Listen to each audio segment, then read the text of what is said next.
장애인 직원을 더 늘리고 싶어 한다는군요. 구인난에 시달리던 이 중소기업 사장은 8년 전 우연히 만난 장애인 사원의 능력과 성실함에 반해 장애인 고용을 늘려갔습니다.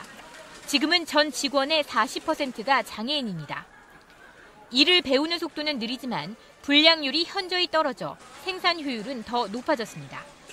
직접 어떤 장애인들하고 어울려서 어떤 그 사람들의 애로사항도 받아들 줄 알고 기다릴 줄 알고 그러면 나중에 참 좋은 결과가 올 거라고 확신을 합니다. 현재 장애인 고용 의무 사업장의 평균 고용률은 2.24%. 기업들의 더 많은 관심과 노력이 필요해 보입니다. KBS 뉴스 김세정입니다.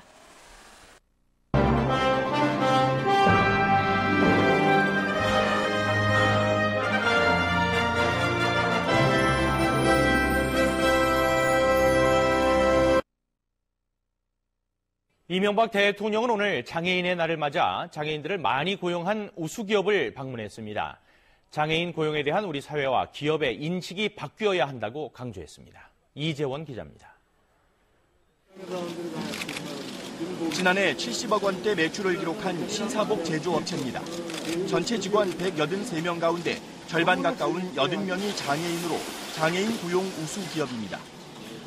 이명박 대통령이 미리 공부한 수화로 청각장애 직원에게 인사를 건네자 직원은 사랑한다는 의미로 하트를 그려 답합니다.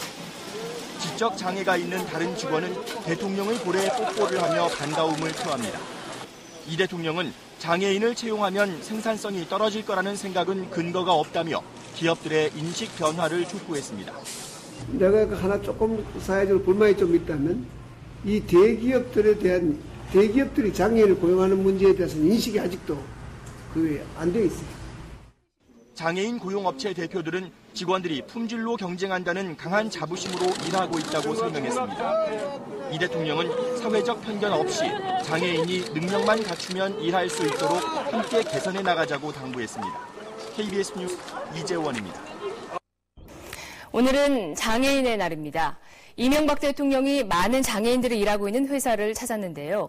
장애인에게 최고의 복지는 고용이라는 점을 강조한 이 대통령은 장애인 고용에 소극적인 대기업들에게는 불만을 표했습니다. 박성준 기자입니다. 일하고 있던 자폐 2급 장애인 이상훈 씨는 대통령을 보자마자 달려들었습니다. 항상 환한 이 씨의 표정 때문에 회사 이름도 아름다운 사람으로 정했습니다. 이 친구 때문에 아름다운 사람이 돼요. 저희 회사 이름을 아름다운 사람으로. 직원 180여 명 중 80명이 장애인인 이 신사복 제조업체는 늘 활기로 넘쳐납니다.